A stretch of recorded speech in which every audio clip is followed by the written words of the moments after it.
ယူကိုဟန်ကအခြားသူတွေရဲ့စိတ်ကို9စက္ကန့်ကြာအောင်စိတ်ချင်းဆက်ပြီးထိန်းချုပ်နိုင်တဲ့ထူးခြားတဲ့စွမ်းအားကိုပိုင်ဆိုင်ထားတဲ့အထက်တန်းကျောင်းသားတစ်ယောက်ပါသူကစာမေးပွဲတွေဖြေတဲ့အခါတခြားညံကောင်းတဲ့ကျောင်းသားတွေကိုစိတ်မောင်းနှင်ထိန်းချုပ်ပြီးသူတို့ရဲ့အဖြေတွေကိုကိုးချကထိတ်တန့်အထက်တန်းကျောင်းတစ်ကျောင်းစီလိန်ညာဝင်ရောက်ခဲ့တယ်ဒီလိုနေနဲ့ကိုပါရမီရှင်တစ်ယောက်လိုဟန်ဆောင်နေခဲ့လို့အမှတ်အများဆုံးရသူအဖြစ်ကျောင်းသားတစ်တွေအတွက်အဖွင့်မိန့်ခွန်းပြောဖို့တောင်ဖိတ်ကြားခြင်းခံခဲ့ရပါတယ်ဒါကြောင့်ကောင်းလေးတွေရဲ့မနာလိုမှုကိုခံရတယ်လို့ကောင်းမလေးတွေရဲ့စိတ်ဝင်စားမှုကိုလည်းရရှိခဲ့ပြီးကျောင်းဆင်းချိန်တိုင်းလာဖွင့်ပြောတဲ့မိန်းကလေးတွေကိုတောက်လျှောက်ညှင်းပယ်ခဲ့ရတယ်ဘာလို့လဲဆိုတော့သူကကျောင်းရဲ့နတ်သမီးလေးဖြစ်တဲ့ယူမိရှီယာဂီရဲ့ရေးစားဖြစ်ဖို့ပဲစိတ်ကူးထားလို့ပါသူကသူ့ရဲ့စွမ်းအားကိုသုံးပြီးကုန်းကားမောင်းသမားတစ်ယောက်ယူမိကိုဝင်တိုက်မဲ့အခြေအနေတစ်ခုကိုတမင်ဖန်တီးလိုက်ပြီးမှသူမကိုဝင်ခဲ့ပြခဲ့တယ်ဒါကြောင့်ကျေးဇူးတင်တဲ့အနေနဲ့ကျောင်းဆင်းရင်တိတ်လုတ်ခွင့်ရသွားခဲ့ပါလေနောက်တစ်နေ့မှာသူကြိုးကင်ခဲ့တာတွေအောင်မြင်လို့ဝမ်းသာနေတော့ကျောင်းသားကောင်စီခန်းထဲကိုရုတ်တရက်ခေါ်ယူခြင်းခံလိုက်ရတယ်ကောင်စီဥက္ကဋ္ဌကသူ့ရဲ့ပြီးပြည့်စုံတဲ့ရမှတ်တွေကြောင့်စာမေးပွဲကိုချထားတယ်လို့ဆွဆွဲပြီးအခန်းထဲမှာစာမေးပွဲပြန်ဖြေဖို့အတင်းကျပ်ခိုင်းစေခဲ့ပါတယ်ပြာခတ်သွားတဲ့ယူကဥက္ကဋ္ဌကိုစွမ်းအားသုံးပြီးထိန်းချုပ်ဖို့ကြိုးစားပေမဲ့သူ့ရဲ့စွမ်းအားသုံးဆွဲမှုကိုဗီဒီယိုမှတ်တမ်းတင်ထားတဲ့နာအိုဒိုမိုရီရဲ့လက်မိဖမ်းခြင်းကိုခံလိုက်ရပါတော့တယ်နာအိုကသူကိုချထားတဲ့တက်တွေကိုထုတ်ပြပေမဲ့ယူကဒေါသတကြီးညှင်းဆိုပြီးမြို့ရဲကိုထွက်ပြေးဖို့ကြိုးစားခဲ့တယ်လမ်းမှာသူဟာအရှိန်ပြင်းပြင်းနဲ့တယ်လီပို့နိုင်တဲ့စွမ်းအားရှိတဲ့ဂျိုဂျီယိုရာဂါဂျိုဆိုတဲ့ကျောင်းသားတစ်ယောက်ရဲ့လိုက်လံဖမ်းဆီးခြင်းကိုခံရတယ်ဂျိုဂျီယိုကနာအိုနဲ့အတူတူအလုပ်လုပ်သူဖြစ်ပြီးယူကိုအမိဖမ်းနိုင်ခဲ့ပေမဲ့သူ့ရဲ့အစင်မပြေလာတဲ့စွမ်းအားကြောင့်ဖမ်းရတိုင်းအမြဲတမ်းဒဏ်ရာရလေးရှိပါတယ်အဲ့ဒီနောက်နာအိုရောက်လာပြီးယူလိုပဲစွမ်းအားရှိတဲ့ကျောင်းသားတွေနဲ့အတူပညာသင်ကြားနိုင်ဖို့အတွက်သူတို့ရဲ့ဟာရှိနာမီအကယ်ဒမီကျောင်းစီပြောင်းလာဖို့တောင်းဆိုခဲ့တဲ့ယူကသူမကိုပြန်တိုက်ခိုက်ဖို့ကြားိုးစားပေမဲ့လူတစ်ယောက်ရဲ့မျက်စိရှိမှတင်ကွဲပြောက်သွားနိုင်တဲ့စွမ်းအားရှိတဲ့နာအိုကကိုပြောက်ပြီးသူ့ကိုအသေးလဲထိုးချိတ်ပစ်လိုက်ပါတော့တယ်အဲ့ဒီညကယူတစ်ယောက်အိမ်ပြန်ရောက်တော့ညီမလေးအာယူမီကဟာရှိနာမီအကယ်ဒမီကနေကျောင်းတက်ဖို့အတွက်ပညာသင်ဆုအများကြီးပေးထားတဲ့အကြောင်းပြောပြလို့နှစ်ယောက်သားပျော်ရွှင်စွာနဲ့ဟင်းချက်စားခဲ့ကြတယ်နောက်တစ်နေ့ယူမီနဲ့ဆုံတဲ့အခါသူမကအသက်ကယ်ပေးလို့ကျေးဇူးတင်ပေမဲ့သူကျောင်းပြောင်းတော့မှမို့လို့ချက်ချင်းပဲဖျက်ပစ်လိုက်ပါတော့တယ်စိတ်တက်ကြနေတဲ့ယူကအကယ်ဒမီကျောင်းရဲ့အဆောင်စီပြောင်းရွှေ့လာခဲ့ပြီးညီမဖြစ်သူနဲ့လာကစားပေးတဲ့နာအိုရဲ့အလဲပတ်လာတာကိုခံခဲ့ရတယ်မကြခင်မှာပဲယူတစ်ယောက်ကျောင်းပထမဆုံးရဲ့အတန်းတက်ဖို့အချိန်ရောက်လာပြီးနာအိုကအကယ်ဒမီရဲ့တာဝန်ဟာအပြင်လူတွေကစွမ်းအားရှိတဲ့ကျောင်းသားတွေကိုအသုံးမချနိုင်အောင်ကာကွယ်စောင့်ရှောက်ပေးဖို့ဖြစ်တယ်လို့ရှင်းပြတယ်သူကနာအိုဂျိုဂျီယိုတို့နဲ့တခန်းနဲ့အတူတူတက်ရမှန်းသိလိုက်ရလို့လန့်သွားခဲ့ရတယ်နေ့လည်စာစားချိန်မှာလူတန်းကြီးကရှင်နေတာကြောင့်ဂျိုဂျီယိုကသူ့စွမ်းအားကိုသုံးပြီးလူတန်းကျော်ဖြတ်ဖို့လောက်ရကနေကန်တင်းတစ်ခုလုံးကိုပရိုဖျဲဖျက်ဆီးပစ်လိုက်ပါတော့တယ်ဆန်ဒဝစ်တွေအတူတူစားနေတော့ဂျိုဂျီယိုကနာအိုဟာကျောင်းသားဥက္ကဋ္ဌဖြစ်ပေမဲ့သူငယ်ချင်းမလေးတွေလုံးဝမရှိပဲအလဲအန်းကျောင်းလုံးကထပ်စရင်စိတ်ရိုက်ပါပြောင်းလဲသွားခဲ့တယ်လို့ပြောပြတယ်နာအိုကသူတို့ကိုကျောင်းသားကောင်စီခန်းထဲဖိတ်ခေါ်ခဲ့ပြီးအဲ့ဒီမှာတခြားစွမ်းအားရှိတဲ့ကျောင်းသားတစ်ယောက်ကစွမ်းအားရှိနိုင်ခြင်းရှိတဲ့တခြားသူတစ်ယောက်ကိုရှာဖွေဖို့ကူညီပေးခဲ့တယ်ယူလဲနာအိုတို့နဲ့အတူကျောင်းထဲမှာလိုက်ကူညီပေးဖို့အတင်းကျပ်ခိုင်းစေခြင်းခံခဲ့ရတယ်နာအိုနဲ့ယူတို့ကမတင်ကားစရာကောင်းလေးတစ်ယောက်နောက်ကိုလိုက်လံဖမ်းဆီးရမှာယူကသူ့စွမ်းအားကိုသုံးပြီးကူညီပေးခဲ့လို့နာအိုနဲ့ဂျိုဂျီယိုတို့ကအဲ့ဒီကျောင်းသားကိုအမိဖမ်းနိုင်ခဲ့ကြတယ်သူတို့စစ်ဆေးကြည့်တဲ့အခါအဲ့ဒီကျောင်းသားစီမှာအတန်းဖော်တွေရဲ့မဖွယ်မရာဓာတ်ပုံတွေကိုတွေ့လိုက်ရပြီးအဲ့ဒီပုံတွေကိုများပြည့်အဖွဲ့ကောင်းဆောင်ယူရိုစီကနေဝယ်ခဲ့တာလို့ဖွင့်ပြောလာတယ်ယူရိုကသူကမိသားစုနေမကောင်းဖြစ်နေလို့ဆေးဖို့အတွက်အခုလိုငွေရှာရတာလို့ရှင်းပြပြီးနာအိုကိုပါဓာတ်ပုံအတူတစ်ခုနဲ့ချင်းချောက်ဖို့စူးစမ်းခဲ့ရင်မဲ့ယူကဝင်သားပေးခဲ့တယ်ယူရိုကနာအိုစီကိုများနဲ့ပြစ်လိုက်ပေမဲ့ဂျိုဂျီယိုကအလုပ်ဝင်ခံပြီးကာကွယ်ပေးခဲ့လို့နာအိုကများပြည့်အဖွဲ့ကောင်းဆောင်ကိုကျောင်းဆင်းရင်ရဲစခန်းမှာတွားရောက်ဖမ်းခံဖို့ဖြောင်းဖျက်နိုင်ခဲ့တယ်ကျောင်းဆင်းပြီးနောက်မှာတော့နာအိုကသူမအလဲတန်းကျောင်းတုန်းကပထမဆုံးစွမ်းအားရရှိခဲ့တဲ့အကိုကြီးကျောင်းကိုယူကိုစတင်ပြောပြပါတော့တယ်အကိုဖြစ်သူကဂီတပညာရှင်တယောက်ဖြစ်ချင်ခဲ့ပေမဲ့နာအိုရဲ့အမေကသူတို့နှစ်ယောက်လုံးကိုအတင်းကျပ်တောင်းပန်ပြီးအိတ်ဆောင်ကျောင်းတစ်ခုစီပို့ဆောင်ခဲ့ပါတယ်အဲ့ဒီကျောင်းမှာသိပ္ပံပညာရှင်တွေကအကိုဖြစ်သူရဲ့အတန်လိုင်းထိန်းချုပ်နိုင်တဲ့စွမ်းအားကိုရှာဖွေတွေ့ရှိသွားခဲ့တာကြောင့်နာအိုနဲ့သူမရဲ့အကိုဖြစ်သူကိုတခွဲခန်းထဲမှာအမျိုးမျိုးစမ်းသပ်သူဒေသနာပြုလုပ်ခြင်းခံခဲ့ရပါတော့တယ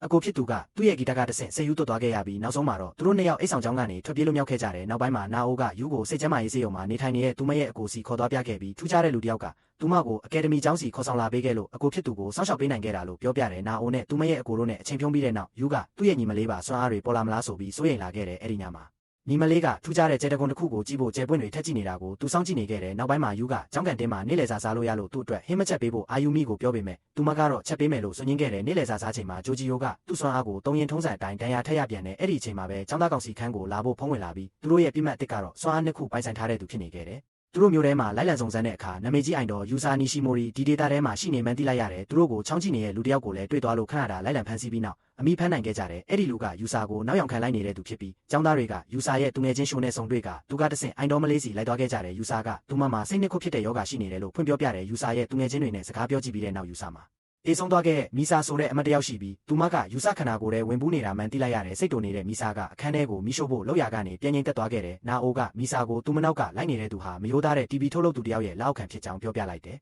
သူတို့တွေအဲ့ဒီထုတ်လုပ်သူနဲ့တန်းကောင်ရံမှာတွေ့ဆုံဖို့စီစဉ်လိုက်ပြီးသူ့ရဲ့တက်တော်ဆောင်တွေကိုအပြက်ရှင်းကထုတ်လုပ်သူကိုပါထိုးချိတ်ပစ်လိုက်ကြတယ်အဲ့ဒီထုတ်လုပ်သူအဖမ်းခံရပြီးတဲ့နောက်မီဆာနဲ့ယူဆာတို့ကိုအကယ်ဒမီကျောင်းမှာကျောင်းဝင်ဖို့ဖြောင်းဖျက်နိုင်ခဲ့ကြတယ်မီဆာကထွက်ခွာသွားတော့မှမို့လို့ရှုကသူမကိုဖွင့်ပြောခဲ့ပြီးမီဆာကလည်းကူညီပေးခဲ့လို့ကျေးဇူးတင်ပေမဲ့သူမကတေဆုံးသွားပြီဖြစ်လို့မေ့ပြလိုက်ဖို့နဲ့သူ့ဘဝသူဆက်လျှောက်လန်းဖို့ပြောခဲ့တယ်အဲ့ဒီညကညနေမှအိမ်ပြန်ရောက်လို့ညီမဖြစ်သူရဲ့စူပူခြင်းကိုခံရပြီးနောက်ယူကဖြစ်ပျက်ခဲ့သမျှကိုပြောပြလိုက်တယ်နောက်တစ်နေ့ကျောင်းမှာယူဆာကသူတို့အတန်းထဲကိုပြောင်းလာပြီးချက်ချင်းပဲရေပန်းစားသွားခဲ့တယ် သူမရဲ့ကျင်နာမှုတွေနဲ့အတန်းဖော်တွေကိုဆွဲဆောင်နိုင်တယ်လို့ရန်ပွဲတွေကိုလည်းဖြည့်ရှင်းပေးခဲ့တယ်နောက်ပိုင်းမှာသူမကတယ်လီကီနက်စစ်အရာဝတ္ထုတွေကိုစိတ်နဲ့ရွှေ့နိုင်တဲ့စွမ်းအားရှိတဲ့ចောင်းသားတစ်ယောက်ကိုရှာဖွေမဲ့သူတို့ရဲ့နောက်ထပ်တာဝန်မှာပူးပေါင်းပါဝင်ခဲ့တယ်အဲ့ဒီចောင်းသားကစွမ်းအားကိုသုံးပြီး baseball ပြိုင်ပွဲတွေမှာခိုးချနေမှန်သူတို့အတီးပြုနိုင်ခဲ့ကြတယ်ဘာလို့လဲဆိုတော့သူ့ကျောင်းရဲ့ baseball ဖွဲ့ကပွဲတိုင်းနိုင်နေလို့ပါသူတို့က baseball ပစ်သူအီယာဘူမိနဲ့ဆုံတွေ့ခဲ့ပြီးနာအိုကသူ့ကိုစွမ်းအားသုံးပြီးမခိုးချဖို့နဲ့အများအာရုံစိုက်မခံရအောင်တတိပေးခဲ့တယ်အီယာဘူမိကညှဉ်းဆန်လိုက်တာကြောင့်နာအိုကသူတို့ကျောင်းချင်း baseball ပြိုင်ဖို့စိန်ခေါ်လိုက်ပြီးတကယ်လို့သူတို့နိုင်ရင်အီယာဘူမိအနေနဲ့စွမ်းအားသုံးတာကိုရပ်တန့်ရမှာဖြစ်ပါတယ်ပြိုင်ပွဲမှာသူတို့ဖွဲ့ကစွမ်းအားတွေကိုသုံးပြီးနိုင်အောင်ကစားဖို့စီစဉ်ထားကြပြီးအီယာဘူမိရဲ့အဖွဲ့ကကောင်မလေးတွေနဲ့ပြန်ရမှာမို့လို့အန်တာနေကြတယ်နာအိုရဲ့အပြုမှုကြောင့်ဟာအိုရှိနာမီဖွဲ့ကစိတ်တူသွားပေမဲ့ယူဆာကဝင်ဖြန့်ဖြေပေးခဲ့တယ်ဒါပေမဲ့အီယာဘူမိရဲ့ဘောလုံးပစ်ချက်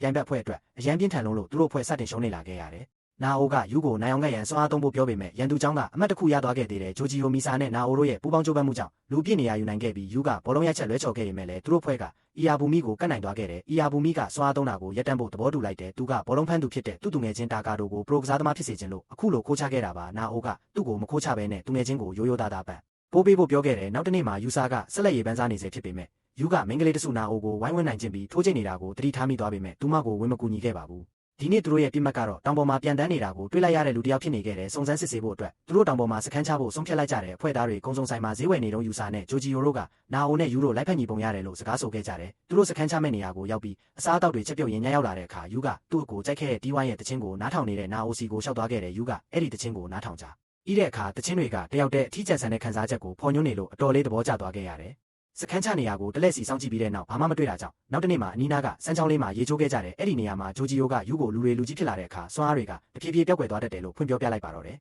်မကြခင်မှာပဲသူတို့တွေဟာအဲ့ဒီចောင်းသားနဲ့ထိတိုက်တွေ့ခဲ့ပြီးသူတော်ပေါ်မှာပြန်တန်းနေတာကိုဗီဒီယိုရိုက်ကူးနိုင်ခဲ့ကြတယ်အဲ့ဒီចောင်းသားကသူတို့ရဲ့ကင်မရာကိုလူယူပြီးထွက်ပြေးဖို့စ조사ပေမဲ့ယူဆာမီစာဝင်ပူးထားသူကသူ့ကိုစွမ်းအားနဲ့လက်ထင်းချုပ်လိုက်လို့အဖွဲ့သားတွေအမိဖမ်းနိုင်ခဲ့ပါတယ်သူတို့ကသူ့ရဲ့စွမ်းအားတွေကြောင့်ဖြစ်လာနိုင်တဲ့အနေအရာတွေကိုတတိပေးခဲ့ပြီးနာအိုကចောင်းသားကောင်စီဝင်ဖြစ်တွားရောက်ဖမ်းခံဖို့ဖြောင်းဖျနိုင်ခဲ့တယ်အဲ့ဒီညကယူဟာညီမဖြစ်သူနဲ့ညစာအတူတူစားပေမဲ့သူမဖျားနာနေပုံရတဲ့ယူကညီမဖြစ်သူကိုအတန်းထဲကနေခေါ်ထုတ်သွားခဲ့ရပြီးအတန်းဖော်တယောက်ဖြစ်တဲ့ကာနီရှိကအာယူမီကျောင်းပြက်နေတာကိုတတိထားမိသွားတယ်နောက်တစ်နေ့မှာတော့သူတို့ရှာဖွေရမယ့်နောက်ထပ်စွမ်းအားရှင်ကျောင်းသားတစ်ဟာသူတို့ရဲ့ကျောင်းဆောင်ထဲမှာတင်နေထိုင်နေမှန်းသိလိုက်ရတယ်နာအိုကအဲ့ဒါအာယူမီဖြစ်နိုင်တယ်လို့တန်တရားဝင်ပေမဲ့တိုက်ရိုက်ကြီးထုတ်မပြောခဲ့ပါဘူးသူတို့ဖွဲ့ကစံပြုံးနဲ့မုံတွေယူပြီးအာယူမီစီသွားတဲ့အခါအာယူမီရဲ့သူငယ်ချင်းတွေဖြစ်တဲ့နမူယာနဲ့အာကာဝါတို့ပါအလဲလာနေတာကိုတွေ့ရတယ်အာယူမီကယူဆာရဲ့ပြိတ္တရင်းကြီးဖြစ်တာကြောင့်သူမကိုမြင်လိုက်ရလို့အတော်လေးအန်တာဝမ်းသာသွားပြီးအားလုံးညစာအတူတူစားခဲ့ကြတယ်နာအိုမပြန်ခင်မှာယူကိုသူ့ညီမလေးစွမ်းအားတွေမကြခင်ပေါ်လာတော့မဲ့အခြေအနေရှိလို့တေချာဆောင်ကြည့်ဖို့တတိပေးခဲ့တယ်အာယူမီဟာအိမ်မက်ဆိုတစ်ခုလည်းမခဲ့ပုံရပါတယ်ယူကအာယူမီကိုအိမ်မှာပဲနောက်တစ်ရက်ထပ်နာဖို့ပြောပေမဲ့သူမကတော့အကိုဖြစ်သူရဲ့စကားကိုနားမထောင်ပဲအကြောင်းကိုတိတ်တဆိတ်ထွက်လာခဲ့တယ်။အကြောင်းရောက်တော့အာယူမီဟာသူမကိုမုန်းတီးနေတဲ့ကာနီရှိနဲ့လမ်းမှာဆုံတွေ့ပါတော့တယ်။ကာနီရှိကအာယူမီဟာသူမကြိုက်နေတဲ့ကောင်လေးကိုလူယူသွားတယ်လို့ဆွဆွဲပြီးအတင်းကျပ်လာရောက်တိုက်ခိုက်ခဲ့တယ်။အာယူမီထွက်ပြေးပေမဲ့လမ်းပိတ်မိသွားပြီးအဲ့ဒီစိတ်လှုပ်ရှားမှုကြောင့်ခနာကိုယ်ကစွမ်းအားတစ်ရုတ်တရက်ပောက်ကွဲထွက်ကကျောင်းဆောင်စောက်အောင်တစ်ခုလုံးပြိုကျပျက်စီးသွားခဲ့ရတယ်။ယူနဲ့ကျောင်းသားကောင်စီဝင်တွေကအနီးနားမှာရှက်။ဤနေတာမို့လို့သူကညီမဖြစ်သူကိုကယ်ဖို့အပြေးလွှားဝင်သွားပေမဲ့ပြိုကျလာတဲ့အုတ်ခဲတွေမှန်ပြီးတတိမိသွားခဲ့ရတယ်။နောက်ပိုင်းယူတယောက်ဆေးရုံမှာပြန်လို့လာတဲ့အခါညီမဖြစ်သူအာယူမီဟာအဆောက်အုံပြိုကျမှုထဲမှာတည်ဆုံသွားခဲ့ပြီလို့ကြားလိုက်ရတဲ့အကြီးကျယ်တုံးလုပ်ပြီးစိတ်တက်ကြသွားတဲ့ယူဟာသူ့ရဲ့တိုက်ခန်းထဲမှာပဲအောင်းနေပြီးဘသူနဲ့မှအဆက်အသွယ်မလုပ်ဘဲနေပါတော့တယ်ယူဆာနဲ့ဂျိုဂျီယိုတို့ကသူ့ကိုလာရောက်အားပေးဖို့စ조사ပေမဲ့အဆင်မပြေခဲ့ပါဘူးယူမီလည်းသူ့စီလာရောက်တွေ့ဆုံပြီးအပြင်ထွက်ဖို့ခေါ်ပေမဲ့ယူကသူမကိုဒေါသတက်ကြီးအော်ဟစ်ပြီးမောင်းထုတ်ပစ်လိုက်တယ်သူဟာမကြခင်မှာအခန်းထဲကနေထွက်ပြီးကျောင်းပြန်တက်ရတော့မယ်ဆိုတာကိုသိတာကြောင့်အကယ်ဒမီကျောင်းကသူ့ကိုခြေရာခံလို့မရအောင်ထွက်ပြေးဖို့ဆုံးဖြတ်လိုက်တယ်သူကလူတွေနဲ့ဝေးရမျိုးတစ်ခုပြီးတစ်ခုထွက်ပြေးတိတ်ဆောင်နေခဲ့ပြီးလမ်းမှာလူမိုက်ကောင်းသားတွေရဲ့တိုက်ခိုက်မှုကိုခံရတဲ့အခါစိတ်ချနေမတည်မငြိမ်ဖြစ်လာခဲ့တယ်သူကသူ့ရဲ့စွမ်းအားကိုတုံးပြီးပြန်လဲတိုက်ခိုက်ခဲ့ပြီးအဲ့ဒီကနေတဆင့်သူ့ရဲ့စွမ်းအားကိုထိန်းချုပ်နိုင်စွမ်းကပုံမမြင့်မားလာခဲ့တယ်ဒီနေ့မှာတော့နာအိုကသူ့ရှိကိုရုတ်တရက်ထွက်လာခဲ့ပြီးသူမရဲ့ကိုပြောက်စွမ်းအားကိုတုံးပြီးသူ့နောက်ကိုတောက်လျှောက်လိုက်လံဆောင်ကြည့်နေခဲ့တာလို့ဖွင့်ပြောခဲ့တယ်သူမကအာယူမီကိစ္စတုန်းကအချိန်မီဝင်မသားစီးနိုင်ခဲ့လို့တောင်းပန်ခဲ့ပြီးသူ့ကိုပုံမှန်ဘဝအတိုင်းပြန်လည်နေထိုင်ဖို့ဖြောင်းဖျခဲ့တယ်သူမကသူ့ကိုအိမ်ပြန်ခေါ်လာပြီးအာယူမီအရင်ကချက်ပေးလေးရှိတဲ့ချက်ဦးထမင်းလိပ်ကိုချက်ကျွေးခဲ့လို့ယူလဲစိတ်မပါတပါနဲ့အကယ်ဒမီကျောင်းကိုပြန်တက်ဖို့သဘောတူလိုက်ပါတော့တယ်သူကျောင်းပြန်တက်ပြီးကျောင်းသားဘဝကိုတဖြည်းဖြည်းပြန်လည်သားကြအောင်စူးစမ်းခဲ့တဲ့ယူဆာကဂီတဗီဒီယိုတစ်ခုဖန်တီးနေပြီးသူမရဲ့သူငယ်ချင်းတွေကိုဗီဒီယိုဖိုင်ပြန်စစ်ခိုင်းနေခဲ့တဲ့ကျောင်းသားကောင်စီခန်းမှာတော့နာအိုကသူတို့ရဲ့နောက်ထပ်တာဝန်ကတော့ဂျိန်းဟဗဗီဆယ်တီဝိုင်းရဲ့ဖျော်ဖြေပွဲကိုအတူတူသွားကြည့်ဖို့ဖြစ်တယ်လို့ကြေညာလိုက်တဲ့ကျောင်းစင်းလို့ယူအိမ်ပြန်လမ်းမှာဆာလာဆိုတဲ့မျက်မမြင်မျိုးသမီးတယောက်နဲ့မမျှော်လင့်ပဲဆုံတွေ့ခဲ့ပြီးအတူတူနေ့လည်စာစားခဲ့ကြတယ်သူမကယူရဲ့ညီမလေးဆုံးရှုံးသွားတဲ့အကြောင်းကိုကြားသိရပြီးနောက်တကယ်တော့သူမဟာအဲ့ဒီဂျိန်းတီဝိုင်းရဲ့အဓိကဆိုတော့ဖြစ်ကြောင်းဖွင့်ပြောလိုက်တယ်နာအိုကအဲ့ဒီတီဝိုင်းရဲ့ပရိသတ်မာကန်ဖြစ်တာကြောင့်ယူကနာအိုနဲ့ပေးတွေ့ဖို့ကမ်းလှမ်းပေမဲ့ကောင်စီဥက္ကဋ္ဌဖြစ်တဲ့နာအိုကညှင်းပယ်ခဲ့တဲ့ယူနဲ့ဆာလာတို့ဆက်လက်ပြီးအစားအသောက်တွေစားရင်မျိုးထဲလျှောက်လဲခဲ့ကြပြီးသူမရဲ့တခြင်းဆုံမှုကိုလူများကမနာလိုတိုက်ခိုက်ကြလို့ပုံမငင်းချမ်းတဲ့ဘဝကိုရရှိဖို့အတွက်ဖျားသခင်စီမှာသူမရဲ့မျက်လုံးလင်းကွယ်မှုကိုလဲလာနေခဲ့ရတဲ့အကြောင်းပြောပြခဲ့တယ်အဲ့ဒီညမှာနာအိုရဲ့ခွင့်ပြုချက်နဲ့အတူယူကဆာလာကိုနာအိုရဲ့အကိုကာဇူကီရှိရာစီခေါ်သွားပေးခဲ့ပြီးဆာလာကသူ့ကိုတခြင်းဆိုပြခဲ့တယ်အဲ့ဒီတခြင်းတန်ကယူသွနေတဲ့ကာဇူကီကိုအတော်လေးငြိမ်သက်သွားစေခဲ့ပြီးသူ့ရဲ့စိတ်ဝေဒနာအခြေအနေကိုပါတိုးတက်ကောင်းမွန်လာစေခဲ့တယ်ဖျော်ဖြေပွဲနေ့ရောက်လာတဲ့အခါယူကနာအိုနဲ့အတူပွဲကြည့်ဖို့ပြင်ဆင်ခဲ့ကြတယ်သူတို့တွေပွဲတော်တွင်ဖျော်ဖြေမှုတွေကိုပျော်ပျော်ရွှင်ရွှင်ကြည့်ရှုခဲ့ကြပြီးဆာလာနဲ့သူမရဲ့ဂျိန်းတီဝိုင်းဖျော်ဖြေတင်ဆက်ဒါကိုစတင်နားဆင်ခဲ့ကြတယ် ဆာလာတချင်းဆိုနေတာကိုနားထောင်ရင်းနဲ့ယူဟာဒီတချင်းကတော်တော်လေးရင်းနှီးနေတယ်လို့ခံစားရပြီးသူ့ရဲ့စွမ်းအားစစ်အမှန်ကိုရှုပ်ဝတ်ထားရင်းညီမဖြစ်သူနဲ့အတူအဆောက်အအုံတစ်ခုထဲမှာအတူတူနေထိုင်ခဲ့မှုတဲ့အတိတ်မှန်ညာဟောင်းတွေရုတ်တရက်ခေါင်းထဲပြန်လည်ဝင်ရောက်လာပါတော့တယ်။အဲ့ဒီအတိတ်ထဲမှာသူဟာပြင်းထန်တဲ့စွမ်းအားရှိတဲ့သူ့ရဲ့အကိုကြီးကိုကူညီဖို့စ조사နေခဲ့တာပါ။အဲ့ဒီအဆောက်အအုံထဲမှာသူဟာအကယ်ဒမီမှာအလုပ်လုပ်နေတဲ့တာကီရိုဆိုတဲ့ရေဆိုနေကြကောင်းလေးနဲ့ဆုံတွေ့ခဲ့ပြီးအကိုကြီးဖြစ်သူရှမ်းစုကဲကိုလွတ်မြောက်အောင်အတူတူကြံစည်ခဲ့ကြတာဖြစ်ပါတယ်။အခုတော့သူဟာညီမဖြစ်သူရဲ့စွမ်းအားကြောင့်အဆောက်အအုံပြိုကျပျက်စီးခဲ့ရတဲ့ပြက်ကွက်ထဲကနေစတင်ပြီးအတိတ်မှန်ညာတွေအကုန်လုံးပြန်လည်နိုးထလာခဲ့ပြီးဖြစ်ပါတယ်။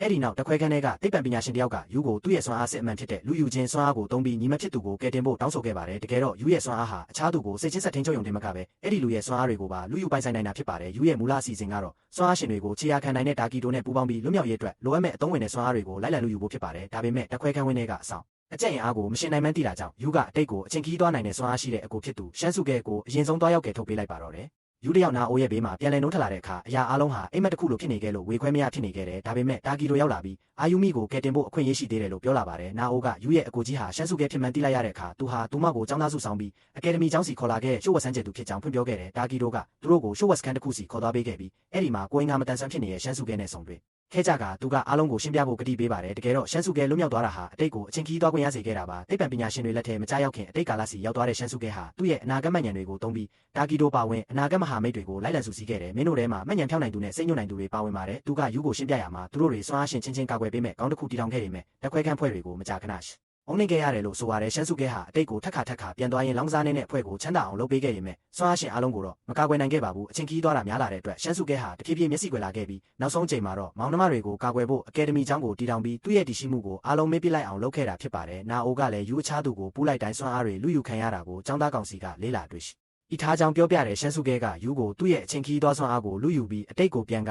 အာယူမီစီကပြိုကျခြင်းစွမ်းအားကိုလူယူပြီးကယ်တင်ဖို့တောင်းဆိုခဲ့တယ်ယူတိတ်ကိုပြန်သွားပြီးအာယူမီကိုပြန်တွေ့ရလို့အတိုင်းမသိဝမ်းသာသွားခဲ့ရတယ်သူကနာအိုကိုတွေ့ပြီးအခြေအနေတွေရှင်းပြလိုက်တယ်လို့အာယူမီရဲ့စွမ်းအားကိုလည်းလူယူလိုက်တယ်ပြီးနောက်အာယူမီကိုလာရောက်ရန်ရှာတဲ့ကာနီရှီရဲ့ရန်ကနေဝင်ရောက်ကယ်တင်ပြီးနောက်အာယူမီကိုလာမရှုပ်ဖို့ချင်းချောက်မောင်းထုတ်ပစ်လိုက်တယ်အာယူမီကိုကယ်တင်ပြီးတဲ့နောက်တာကီတိုကသူ့ကိုယ်သူပြန်လဲမိတ်ဆက်ပြီးသူတို့ကိုရှမ်းစုကဲစီခေါ်သွားပေးကမောင်နှမတွေပျော်ရွှင်စွာပြန်လဲဆုံတွေ့ခဲ့ကြတယ်ရှမ်းစုကဲကစွမ်းအားတွေကိုပြောင်းကင်းစင်မဲ့ကာကွယ်ဆေးသူတေတနာပြုနေပုံနဲ့စွမ်းအားတွေရဲ့အယိုးခံဟာကဘာနာကဖျက်တမ်းသွားတဲ့ရှာလော့အိုးရင်ရှော့စာကျေတကွန်ရဲ့အမုံမွားတွေကြောင့်ဖြစ်ကြောင်းရှင်းပြခဲ့တဲ့ယူလဲအကိုဖြစ်သူရဲ့အဖွဲ့သားတွေနဲ့ပျော်ပျော်ရွှင်ရွှင်အချိန်ဖြုံးခဲ့ရမယ်ဒါကီတိုအိမ်ပြန်လမ်းမှာအကျန်းဖတ်သမားတွေရဲ့ချင်းချောက်မှုကိုခံရတဲ့သူ့ရဲ့တိုင်ပါကြောင့်ပြန်ပေးဆွဲခြင်းခံလိုက်ရပါတော့တယ်အကျန်းဖတ်သမားတွေကတာကီတိုကိုစွမ်းအားပြင်းစွမ်းအားရှင်တွေရှာခိုင်းပြီးနာအိုပါဝင်ကျောင်းသားတော်များများကိုဖမ်းဆီးသွားခဲ့ကြတဲ့ရှမ်းစုကဲကကဘာဘောကအစွမ်းထက်ဆုံးစွမ်းအားရှင်ဖြစ်လာတဲ့ယူကိုတွားရောက်ကူညီဖို့တောင်းဆိုခဲ့တဲ့အဖွဲ့ကယူကိုအကျန်းဖတ်သမားတွေကိုတွားတိုက်ခိုက်ဖို့လွတ်လိုက်ပေမဲ့စွမ်းအားရှင်တယောက်ရဲ့ချောင်းချောင်းတိုက်ခိုက်မှုကြောင့်မျက်လုံးတစ်ဖက်ဓာတ်နဲ့မုန်းခံလိုက်ရပြီးယူလဲနာကျင်လုံးလို့ပြိုကျခြင်းစွမ်းအားကိုအမှတ်မထင်သုံးမိလိုက်လို့အဆောက်အုံတစ်ခုလုံးပြိုကျသွားခဲ့ရတဲ့အဖွဲ့သားတွေယူကိုကယ်တင်နိုင်ခဲ့ရမယ်ကန်ဆိုးစွာနဲ့တာကီတိုကတော့နာအိုကိုကာကွယ်ပေးရင်အုတ်ခဲချုံဆိုင်ဝင်ပြီးတေဆုံးသွားခဲ့ရတဲ့ယူစေးရုံမှာနိုးလာတဲ့အခ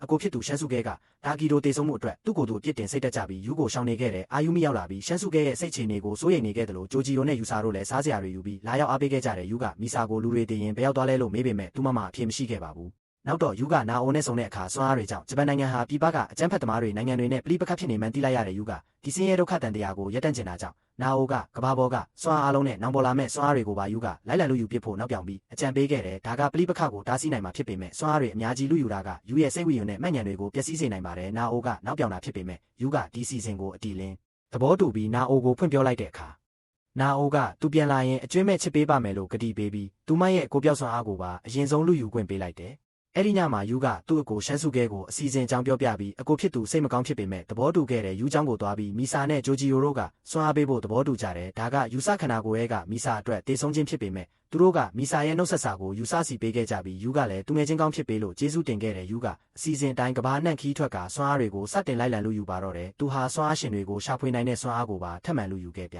အလင်းငိုက်ဖမ်းဆီးနိုင်ခဲ့ကဒီစွမ်းအားတွေကိုသူဖယ်ရှားရမယ့်ယောဂဆိုးတစ်ခုလိုသဘောထားခဲ့တဲ့စွမ်းအားတွေကိုလိုက်လံလူယူတာများလာတဲ့အခါယူဟာလူတိုင်းရဲ့မှတ်ဉာဏ်တွေကိုတဖြည်းဖြည်းမေ့လျော့လာပြီးတိုက်ပွဲတွေကြားတဲ့သတိမေ့တာမျိုးတွေပါဖြစ်လာခဲ့တယ်သူဟာကဘာဘောကစွမ်းအားအလုံးကိုလူယူပါမယ်လို့တစုံတစ်ယောက်ကိုကတိပေးခဲ့ဘူးတာလေးတစ်ခုပဲမရေမရာမှတ်မိပါတော့တယ်သူဟာကဘာတဝမ်းမှာမျက်လုံးတစ်ဖက်တည်းနဲ့တင်မင်းအဖြစ်နမေကြီးလာပြီးစိတ်ချနေပါပရိုဖျဲဖြစ်လာခဲ့တယ်နောက်ဆုံးစွမ်းအားရှင်တို့AC ရောက်တဲ့အခါယူတယောက်အသက်ခံရလို့နေပါဖြစ်ခဲ့ပေမဲ့တတိစွမ်းအားရှိတဲ့သူကဝင်ရောက်ကာကွယ်ပေးခဲ့လို့မင်းတို့ရဲ့စွမ်းအားတွေကိုပါလူယူပြီးနောက်သတိမေ့သွားခဲ့ရတယ်ယူတယောက်ဆေးရုံကူတင်ပေါ်မှာပြန်နိုးလာတဲ့အခါသူ့ဘေးမှာနာအိုရှိနေခဲ့ရင်မဲ့သူမဘာတူလဲဆိုတာသူလုံးဝမမှတ်မိတော့ပါဘူးနာအိုကသူ့ရဲ့မစ်ရှင်အောင်မြင်သွားတဲ့အကြောင်းနဲ့သူမဟာသူ့ရဲ့ချစ်သူဖြစ်ကြောင်းရှင်းပြခဲ့တဲ့ယူကတော့သူခီးမထွက်ခင်သူမပေးခဲ့တဲ့မတ်ဆုစာအုပ်လေးကိုပဲမှတ်မိပါတော့တယ်နာအိုစိတ်မကောင်းဖြစ်ရပေမဲ့ ယူရဲ့စိတ်တက်လေးတစ်စိတ်တစ်ပိုင်းကြန့်ရှိနေသေးတာကိုပဲဝမ်းသာမိပြီးသူတို့နှစ်ယောက်ရှေ့ဆက်ပြီးအနာဂတ်မှာအမတ်တရားအသစ်တွေကိုအတူတူဖန်တီးသွားကြဖို့မျှော်လင့်ရင်းဇက်လန်အလေးကပြီးဆုံးသွားပါတော့တယ်